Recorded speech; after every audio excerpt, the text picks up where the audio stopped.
Right, we're here at Stonebridge Road after a bitterly disappointing scoreline. Ebbsfleet 5, Welling United 1. Tris, we can sit here and talk about systems and, you know, tactics or whatever you like, but I mean, at times we've defended poorly, and you know, you can't defend set pieces and give away penalties and get sending off. You ain't going to get a result. No, I think that, let's be honest, you know, they're a very, very good side, very strong here, play, you know, a threatening form of football that you're always on the back foot, but when you take the leads and then you can see the sloppy second goal, his first goal, and then the second goal, the set plays killed us. How there's two of them unmarked at the back post, I would never know. And then the penalty probably put a reflection on the game at half time that you can argue is slightly unjust. You know, we've had a good chance to go 2-0 up. Those two late goals in the first half put a completely different complexion on it. And then we come out in the second half, and I thought we actually started really well. We changed the shape a little bit at half time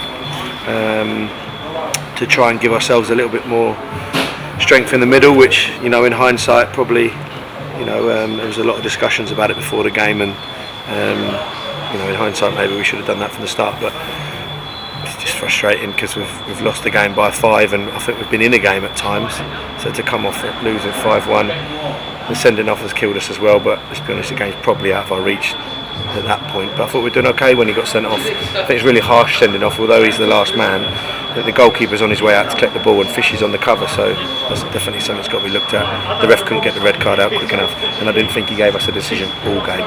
And I'm not going to stand here and hammer referees because it's too easy to do that, but honestly thought he just gave them everything. You're right. I mean, Chris was moaning about the last goal. I think foul on him. The red card. The red card.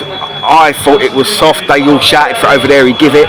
The handball on Jordan. Well, at real time, I didn't think it was a penalty. It's just like everything that he could have given against us, he did. But like you say, if we do say that the referees give us nothing and probably contributed to a few of the goals, that's probably paper over cracks. Because in truth, you know, we did sort of fall apart.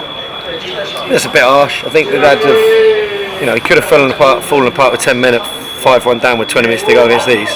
You know, that can make Eastbourne look like a good result if you capitulate there. So, you know, I think some of the lads have actually done alright today, and I'm not going to stand here and hammer them because I think some of them put in some half decent shifts, some not so well, and we've got to make sure that all of those things are looked at for next Saturday because it's literally a humongous game for everybody.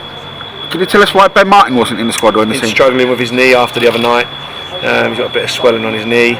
Ricky did a fitness test before. Ricky could have probably carried on, but we felt that it was right to change him at half time. And you know, he's marked probably the quickest player I've ever seen at this level. He's ridiculously fast. So Rick done okay, and we just felt that ultimately the game was running away from us, and we needed to look after him. So could we have played Danny there from the start? Probably, but we know what happens when. So, you know, I think we're all sort of caught between a rock and a hard place today. So was it a mistake with only 2 fit centre halves playing them both on Tuesday in a county cup game? I mean, we haven't got any cover at centre half. Yeah, but then we thought that Dean's going to have an injection on Monday. We thought that he might be fit. He had a check-up yesterday, and Ricky actually wasn't a million miles away. So yeah, it's easy to say that in hindsight. If you could do it all again, you'd probably say that. But let's be honest, I think whatever we would have put out today, we'd have had to be 1 lucky and 2 very good today to get a result. They're the best side I've seen this season. Oh, they're the best footballing side, without a doubt. Without question, and the circumstance of going a goal up, which, you know, the goals have killed us ultimately. And I think the first goal you give them, but the second goal being a corner and the third goal being a penalty, you know, makes the half-time interval a very different one to it would have been. And if it had been 1-1, maybe people would have said that doing it the way we did it was right. So, you know, it swings and roundabouts, but ultimately we've lost the game. We've got to move on from it because next week's game is huge. You changed formation in the second half. Was that to try and listen, we had a lot of discussions in the week, and as I said, in hindsight we could have maybe started with that in the middle, but some people had a different opinion on what needed to be set out, so we've got to go with a formation, and we went with what we went with. And in fairness, the last 2 performances haven't been bad, so I understand that, and we went 1-0 up, and as I said to the lads at half time, that I didn't think our pressing was very good in the first half, but they moved the ball well. So, you know, and the lad up front is literally just razor sharp, and he's going to be a threat. So, if you press in the wrong areas and he gets in, you're going to be in trouble, and ultimately that's what happened. But us staying up or whatever is going to have probably no effect on games like today away at Ebbsfleet, but the games that are going to decide our fate next to and on Saturday, it is probably the biggest game we've had for a long while.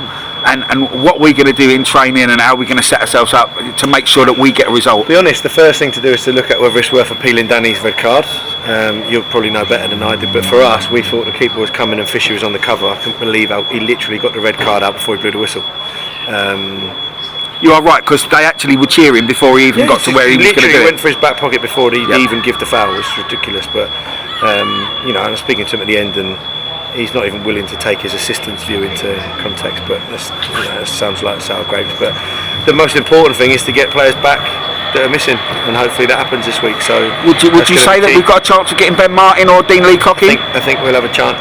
Dean is, as I said, going to have an injection on Monday, which should warrant him fit till the end of the season, and Ben, you know, at his age, going to take him a little bit longer to recover than normal, but hopefully him not playing today is going to have a positive effect for next week.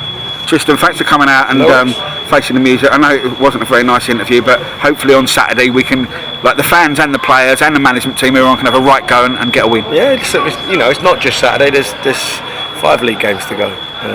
But the sooner we get a couple of wins, the better for us. Absolutely. It's not going to be pretty, but we've all got to stick together and try and get as many of the boys back fit as we can, and just get the points that we need. I don't want to be sitting looking at how other people have done. You know, but unfortunately, if we don't pick up those points, that's what we're going to end up having to do. So we don't want to do that. We've got to make sure we deal with it ourselves, win the next 2 games, and put performances in that are going to allow us to do that. Tristan, thanks for that. We'll see you Saturday. Bye.